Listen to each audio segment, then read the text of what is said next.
All right, I'm going to go ahead and get started here. If someone could just write in the chat box that everyone can hear me, that would be great, just so I know that this is working for you all.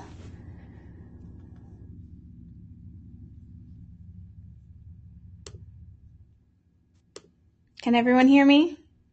Great, thank you, appreciate it.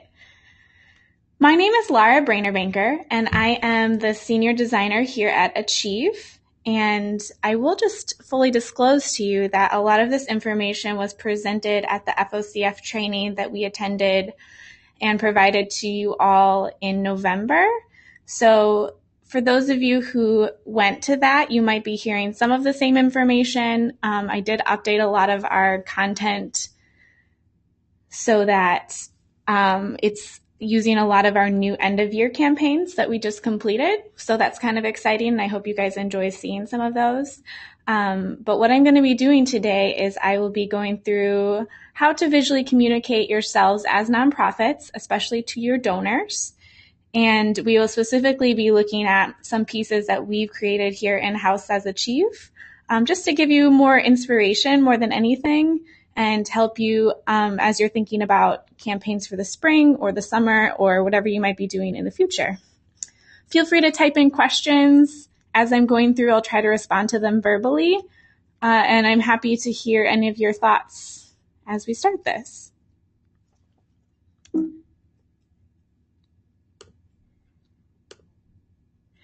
So let's start and talk a little bit about messaging.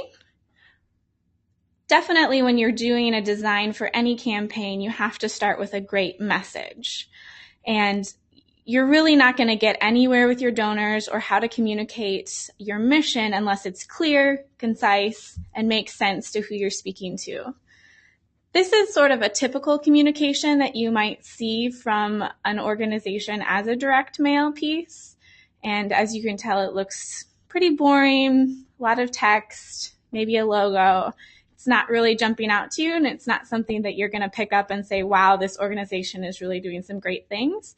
What it does is it forces you to have to read the content to get an idea of what the organization is doing. And so part of what I want to walk you through today is showing you how you can help connect with your donors and your constituents in general in a way that they don't have to read a lot of the text. So this is a piece that we just completed for one of our clients, Little Red Door Cancer Agency, and this was for their end-of-year campaign this past December.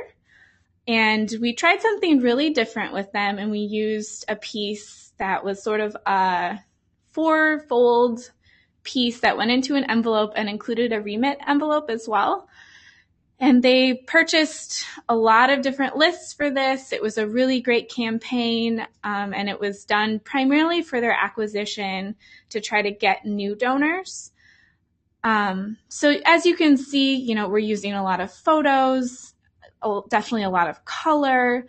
And the primary thing that makes this piece different from the piece that we just saw is it's focusing on a story. So when you're creating messaging for donors or constituents, think about telling your story as an organization through one of the people that you help. It's great to show your programs and you can talk about the things that you do all day long, but unless people actually see the specific clients that you're serving, they're not going to make that human connection. So this piece uses a lot of photos of their clients, also volunteers, and kind of highlights their programs throughout in addition to those photos. This is another piece to illustrate how you might think about targeting specific donors when you're creating fundraising pieces. This one in particular is for individuals. So this particular organization did one piece that was geared towards corporations, and then this piece was towards individuals. And the reason that you want to do that differently is corporations, your dollar amounts will be much higher. And so you can think of it in terms of when we send out a mailer or an email or direct people to our website, we want to direct them to what's going to resonate with that group of people. And you don't necessarily need to segment it in a lot of different ways, but definitely splitting it up between an individual and a corporation is a really great way to start thinking about it. You might also think about different demographics, that you can split it down to further, but that's sort of a good start. So as you can see with this piece, the dollar amounts are 10, 25, 50, 100, and 500 to try to get to that $12,000 mark. And they are able to do that through even those small gifts, which add up really quickly. So when you're thinking about your message to your constituents and donors, here are some questions that are really helpful to start frameworking what you're going to say.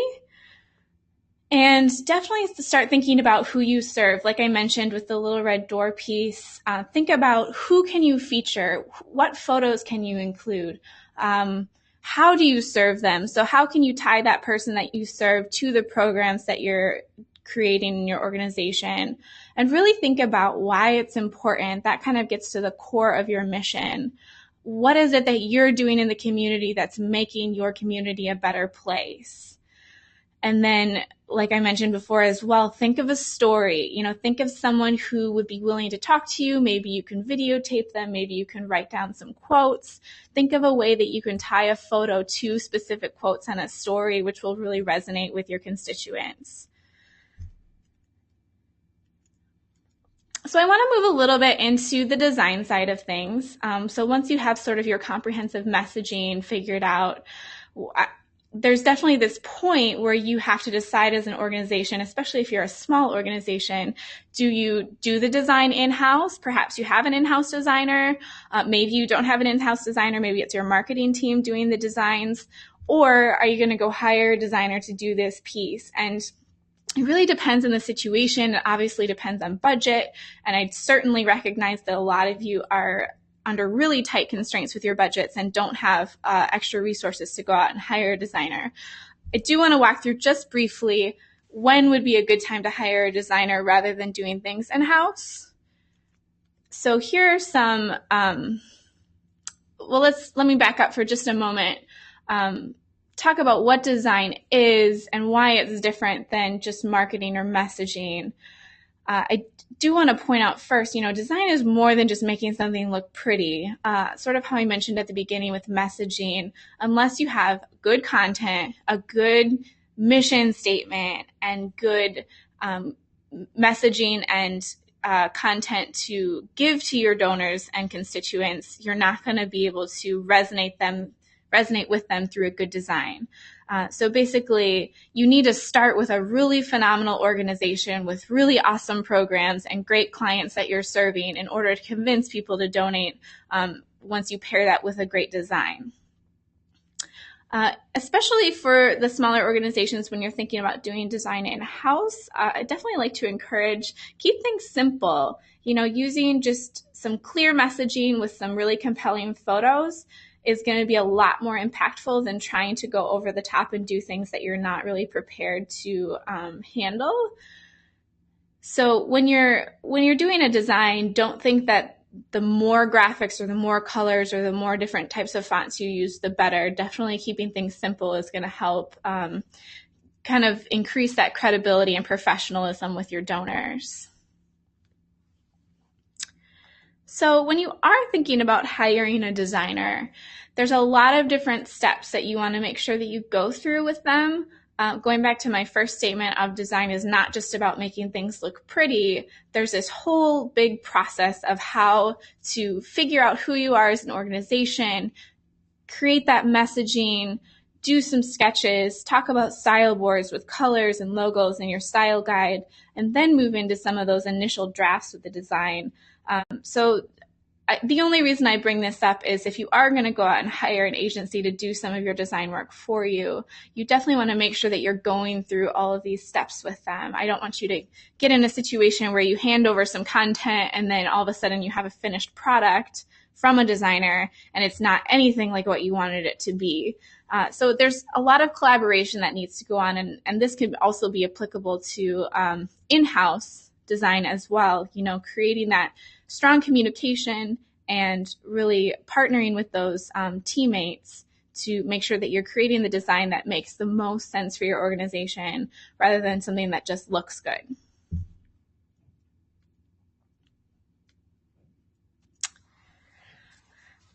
When you're thinking about hiring a designer, certainly finding the right fit is important. When you're looking at different agencies or firms, find someone who has the same values as you, perhaps volunteers for your organization, or just has a vested interest. When you find a designer who has that passion for what you're doing as an organization, they're going to love what they're doing, and you're going to reap the benefits of that passion. So be picky, ask them lots of questions, ask them what their values are, make sure that you are a good fit for them as much as they are for you. And then again, going back to sort of the steps in the process, if you're unsure about the design or if you're not feeling 100%, rework it. Sometimes this means, adding some additional fees. Sometimes it means a little bit longer process. But if you don't get what you want in the end, it's really not worth your time and effort. And also going back to the previous list it's so helpful for designers if you can pick out examples of what you like. If you say the word, I like things that are edgy, what I think is edgy could be really different than what you think is edgy in a visual sense. I might think edgy is pink and black and bold, and you might think edgy is something totally different than those statements. So getting as much visual representation in front of your designers is really going to help you make sure that you're both on the same page to create the exact style, look, and feel that you're looking for.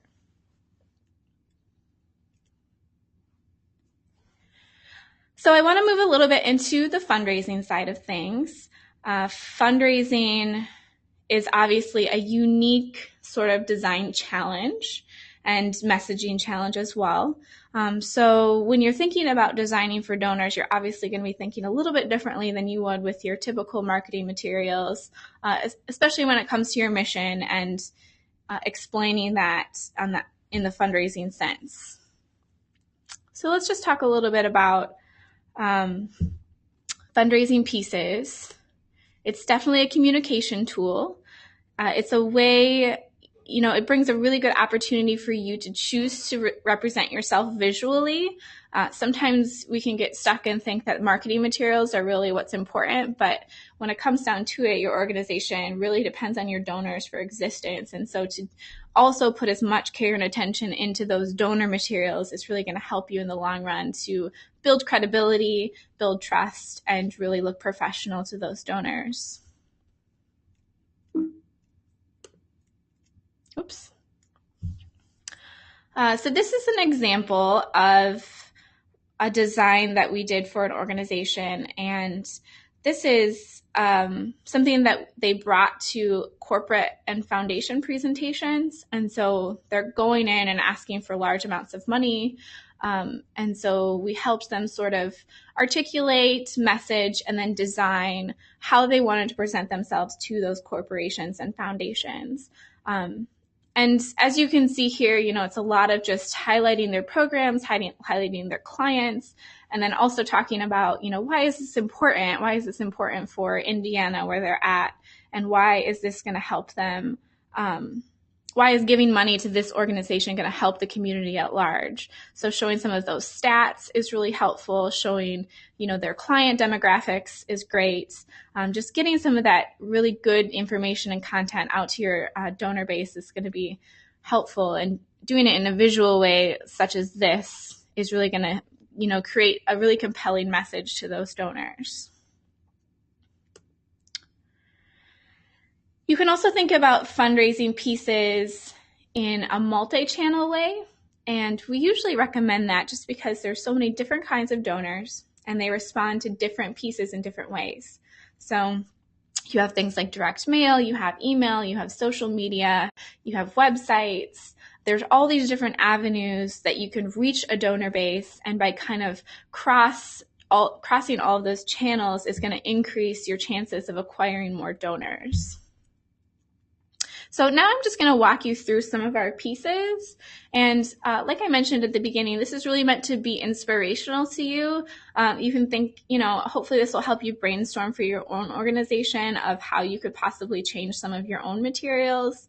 And definitely at the end, I'm happy to take more specific questions on what might help your particular organization. Let's walk through some of these as inspirational examples. This is another end of year piece that we did in December for an organization. And this piece was to acquire new donors as well. And so we really wanted to focus on creating something that was really sharp and really going to grab your attention. Using that big typography on the front is really impactful. You don't always need a ton of images or a ton of content, but getting a statement like that that's very compelling, that's going to grab their attention right away, oftentimes is better than including too much content. And then on the interior, we focused on, highlighting some of their programs and how they're really making a difference in their community where they're at.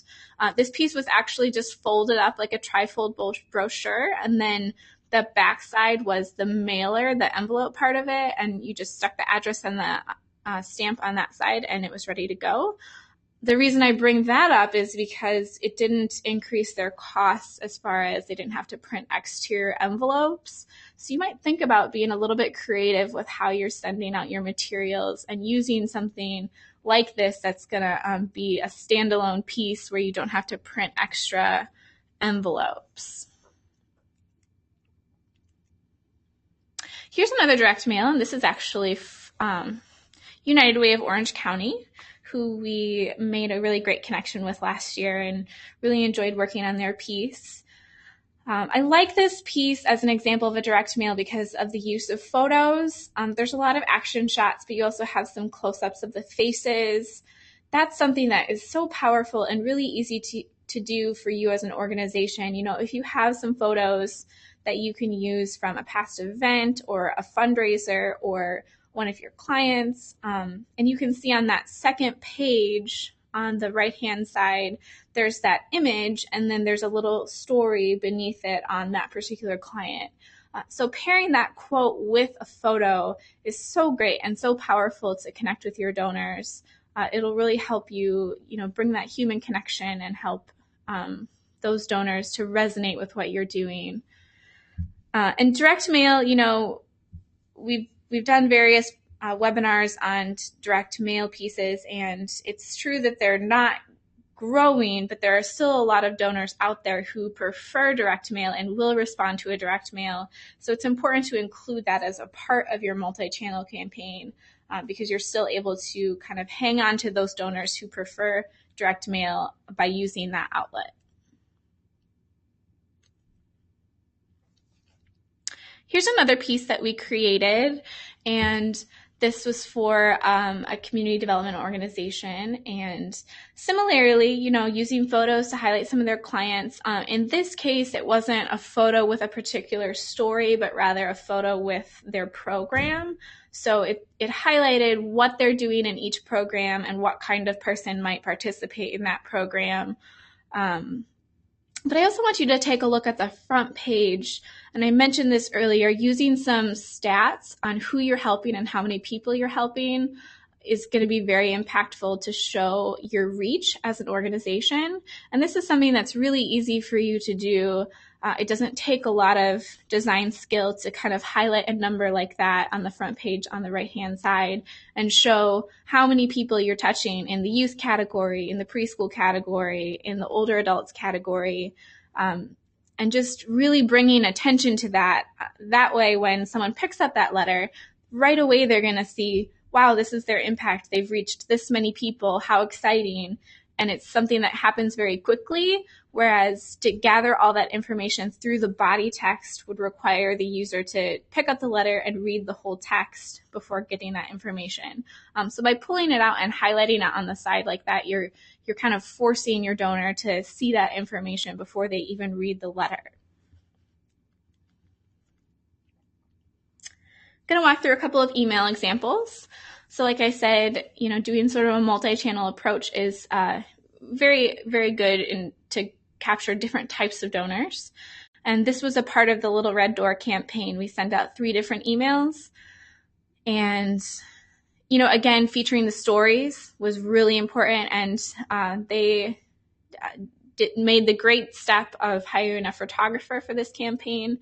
And we were able to use these beautiful photos that really were touching and resonated with people, as well as tied to their quotes. And then one thing that you always just want to be sure to, do in your emails and on your direct mail is be sure you include that ask. You can see on every single email at the bottom it says donate today. Really make that the highlight and big and easy to do in your emails and direct mail. If you don't have that donate, people aren't really sure why they're getting the email. You want to give them a clear action step and a clear ask, and usually at the end to sort of push them to that next step.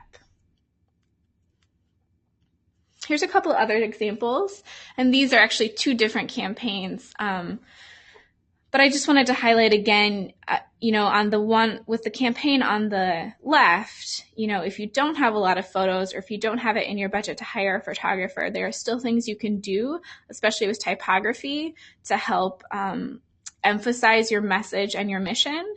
So as you can see with this one, we took the "we need your help to donate" and put that in a banner and put it at the very top so that it was so clear why you were getting this email and what we wanted you to do when we sent it. So if you're really constrained on resources and need to just use typography, it's still incredibly impactful, and there's a lot that you can do with headers and titles to make it to highlight the information that you want to highlight in a really compelling way. Also think about social media, making sure that you use those consistent messaging that we talked about at the beginning in your social media campaigns. That's going to be key to having consistency across every piece and every channel that you're communicating through. So I would take that messaging that you create at the beginning, include it through your direct mail, include it through your emails, but also highlight that in all of your social media venues. So whether it be Facebook or Twitter or Instagram or whatever you might be using, be sure that you're communicating that same clear message with the same image and visuals to hit home your brand and your campaign and what you're doing as an organization.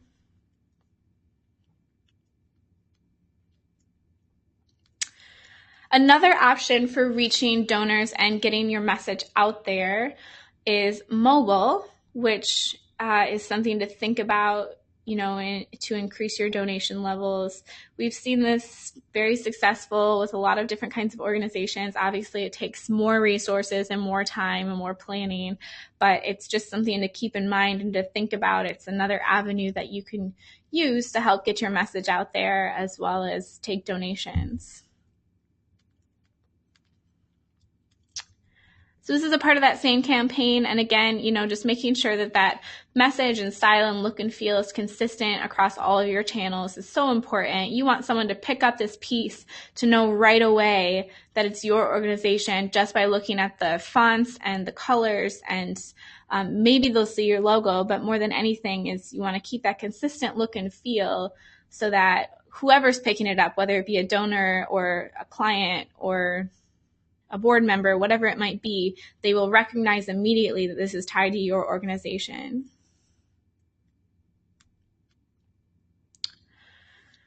So let's also talk a little bit about websites. And this was a campaign that we did called Every Kid Healthy. And this was to get people to pledge to the Every Kid Healthy campaign and to pledge to help the children in their lives to stay healthy. And what we did here is we created a separate landing page for the pledge, but we also included the same visual elements on their homepage.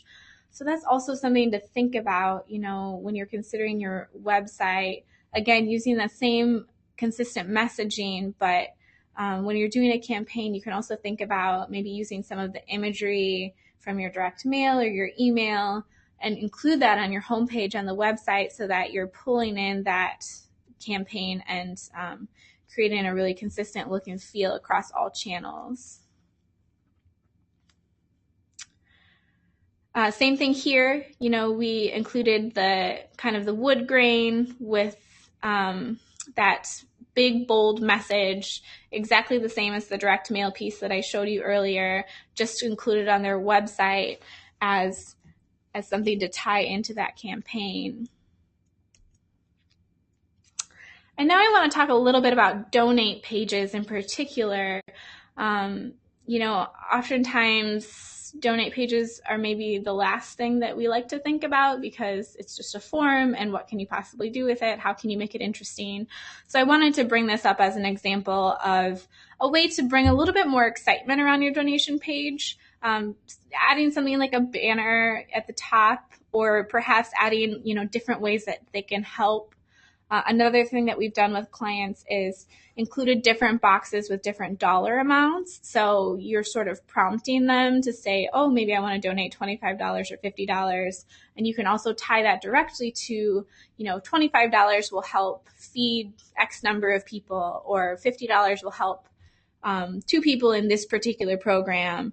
So tying it to something specific like that is really going to help your donor feel like they're personally connected with that client of yours and helping them in a very direct way.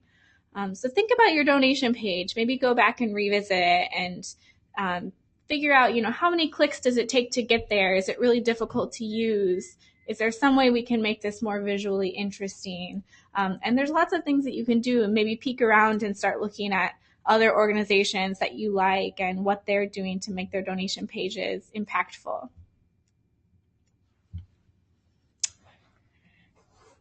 So let's move on. This is actually a good transition because I do want to talk about forms and donation pages in a little bit more detail. This is something that there's been a lot of research around, recently, and forms, as you can see from this quote, can be very frustrating. It's the last thing that someone wants to do when they come to a website is fill out a form. So for us as fundraisers and for nonprofits, we want to think about it in terms of how can we connect with that donor in a different way so that the form isn't daunting. It's not something that they just hate filling out, whereas it's something that they can, fill out relatively easily and then move on to get the information that they actually want to receive. So this is from Jen Lesak's website, and she wrote this great blog post, and I encourage you all to look it up afterwards to look at form and form length and how to optimize your forms, especially donation forms on your websites. And I completely recognize that you need things like credit card numbers and all that information, and so take all of this with a little bit of a grain of salt. But in general, the optimal form field number is 4. So as you can see from this infograph, by using only 4 form fields in your form, you're increasing your conversion rate by about 160%. So all that means is people prefer to have shorter forms. They prefer to just have, a little bit of information that they have to plug in. And there's ways to get that additional information moving forward after you have that first few tidbits. So my primary point with all of this is think about getting a little bit of information from the people coming to your website before you delve into, getting their entire life story, because you're going to get more numbers of information, you're going to get more people signing up, and you're going to get more traction to your website by using less form fields than you would if you used 10, 15, however many number that forces people to drop off. The other thing you can think about with forms is there's a few tips on the right-hand side here for how to make the form more attractive, more user-friendly, a little bit less daunting. Using larger text is helpful so that people know exactly what they're filling in. Making the form fields flow in a natural, logical order. So first name, last name, email, there's sort of a natural way that we'd like to fill things out, and you can make your form adapt to that natural progression. And then also just making some of the fields maybe not required might encourage people, to give you their basic information, and then you can follow up and get more information moving forward.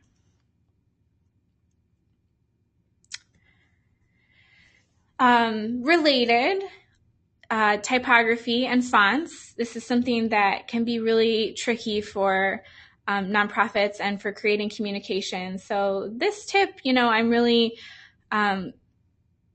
this is more for those organizations who perhaps don't have a style guide. Maybe they don't even have a font that they use consistently. You want to think about kind of creating that brand awareness and that brand identity and consistency across your materials. So I would encourage for those organizations that don't have a style guide for their logo or typography or colors to choose a font that's clear and readable, and kind of make that your default font that you use for all of your materials. And you can create a style for a header, you can create a style for your body text, and kind of choose it so that they go well together and it's consistent and looks clear.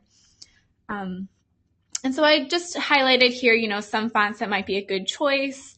There are definitely fonts out there that are difficult to read, or perhaps don't have that same kind of professional feel that you want to have as an organization. And so I listed those on the right of ones that I don't recommend to use. But definitely think about, Helvetica, Palantino, Garamond. Those are all great, clear, readable fonts that will help resonate with your donors and constituents. Like I mentioned earlier, keeping the same style across your communications is really important. And this is getting a little bit tricky because you have web fonts and you have print fonts. However, you can make them, look similar, or at least look like they match, or, look good together between your digital and your print materials. But certainly keeping, the same body text style throughout your materials is going to be really helpful. Don't try to switch fonts too many times. If you're looking at a direct mail or an email or your website, if you see more than 3 different styles of fonts, you probably need to go back and revisit and figure out, can we reduce this? Can we make this more consistent?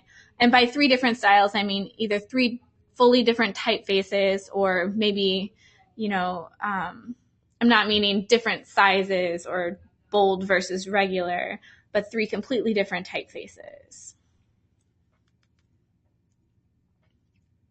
I also want to talk a little bit about imagery, and this is something that can be so impactful for you as an organization. So this is an example that I know Derek likes to show as well, so perhaps some of you have seen this before.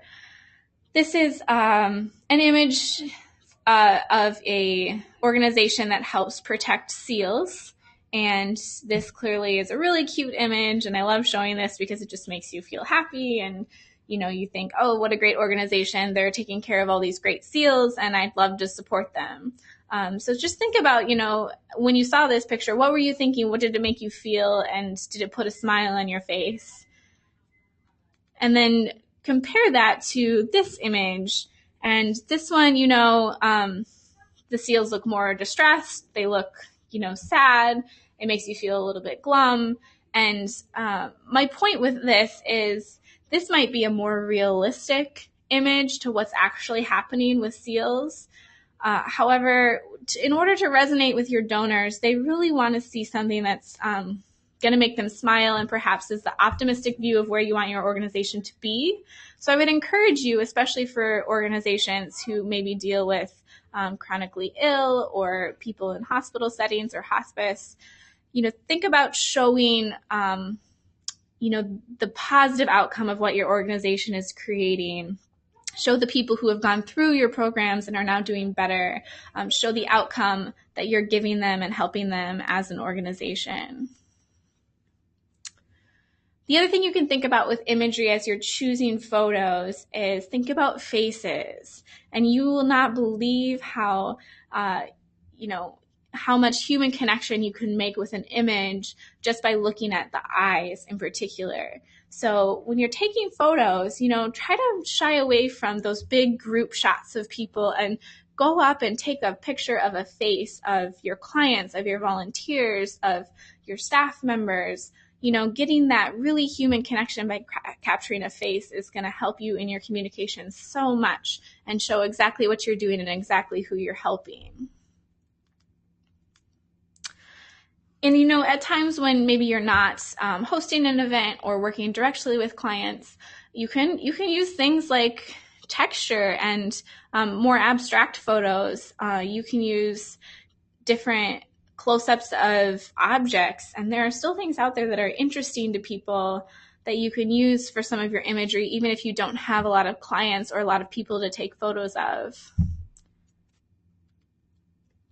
Similar to the close-ups of the face, think about close-ups of objects too. A lot of your organizations, you have things maybe around your offices, or maybe you're serve the community, and you have different tools or things that could be interesting visually. These are great pieces to sort of supplement some of those photos of people. Maybe you can use them as background images.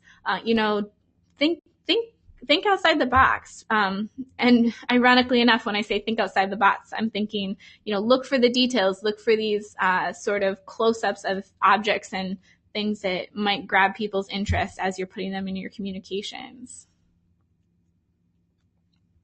I also want you to think about using typography, and this will be really helpful, especially for those organizations that don't have the budget to hire a designer or to really focus on creating extremely visual pieces and infographics and that kind of thing.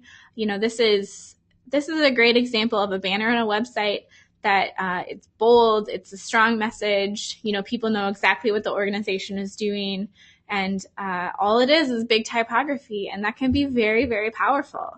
And going back to what I said near the beginning, simplicity is very powerful. And in this case, there's nothing distracting from this banner. It's complete white space, there's no images, and so your entire focus is on that text, which is a really strong message. So think of simplicity as a really powerful tool when you're thinking about communications. I also encourage you, you can repurpose old material, like infographics that you might have or statistics, but you can also repurpose material that's already created online. And when you're looking for materials, you of course want to ask permission that you can use an infographic offline that may be related to your organization. But it's certainly a useful thing and will help you. You don't have to reinvent the wheel. There's a lot of great content, infographics, visuals out there that you can use that are already relevant to your organizations and what you're doing. So think about contacting someone and saying, hey, could I use that infographic? It was really cool. I'd love to use that in some of my materials. This is a great resource. So again, for those organizations who are doing more design in-house, this is thenounproject.com, and it's basically a database of different icons that you could use in some of your visual material. We use this internally a lot. It's a great resource. Many of the icons are, around $1.99 to purchase. There's many of them that are free, that are public domain, but it's a good place to start and sort of get, some ideas on how you could maybe use an icon next to each of your programs, or use icons to highlight the different types of clients you're serving. There's a lot of different options for how to use these to sort of leverage your visual appeal. So that's all I had for today. I did want to give you all an opportunity to ask questions. So I would be happy to hear any of your questions from different organizations. Feel free to jump in.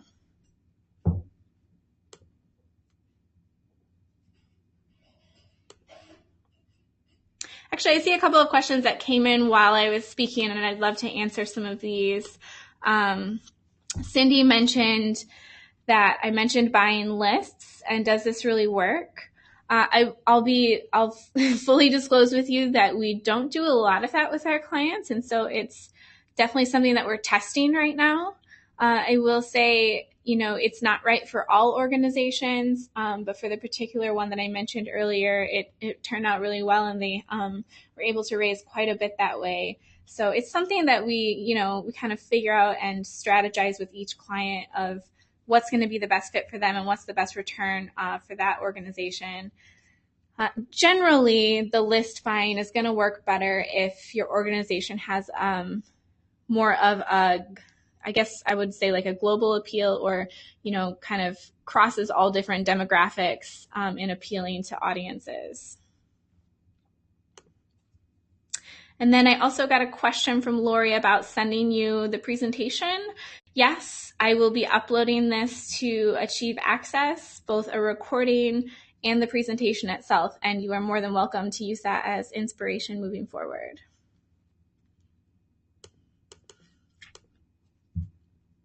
Oh, I got a long question. Hang on one sec while I read this.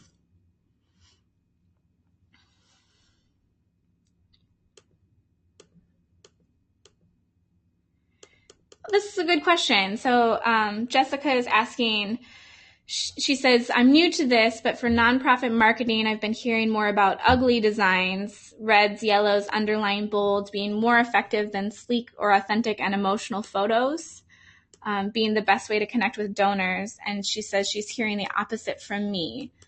So Jessica, the first thing I would say to your question is, it's so dependent on the organization, and every organization is going to find that certain messaging and design and approach is best for them.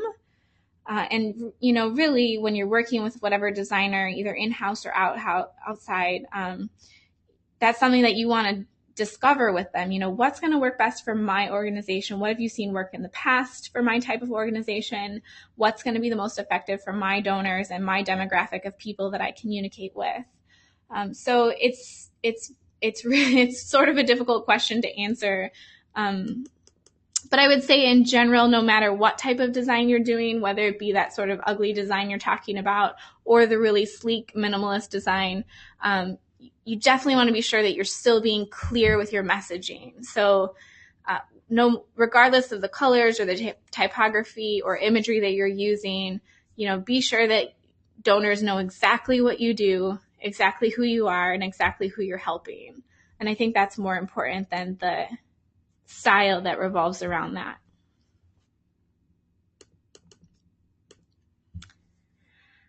Text donations. So Cindy's asking about how text donations work.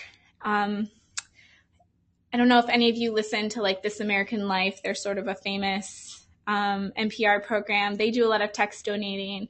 And the way it works is you have to get in contact with the text provider and have a relationship with them. But basically how it works is the consumer can pick up their phone, text, $10 to whatever given number that organization provided to them. And then that $10 is added directly to their phone bill. So it's a way to make it incredibly easy and almost a one-step process for a consumer to donate directly to an organization without having to fill out a lot of information. So it's really easy for the consumer, but it takes a little bit more work on the nonprofit side to organize all of that. And then Lauren is asking here, are there any other websites that I would recommend to get free stock photos? I'm glad you asked that, Lauren. I can't think off the top of my head any that are completely free, but there are definitely affordable images out there and high quality images that probably fit in your kind of budget. One website that I like to use is veer.com, which is V as in Victor, EER.com.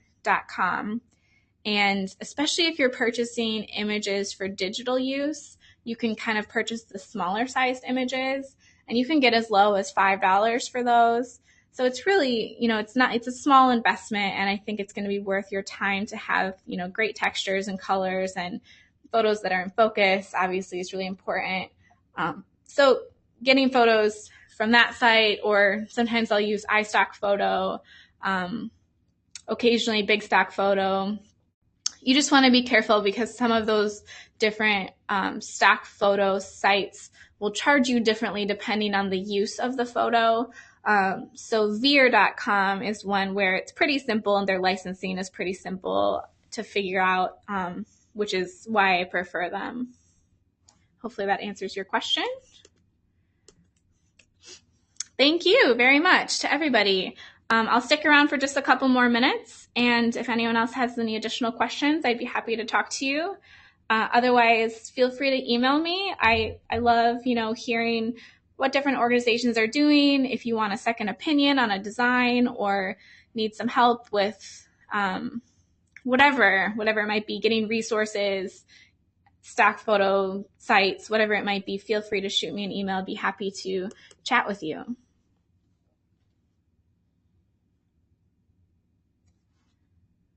All right. It looks like we covered all of the questions. So again, thank you so much. It's been a pleasure speaking with you guys, and I hope you have a wonderful rest of your Wednesday afternoon.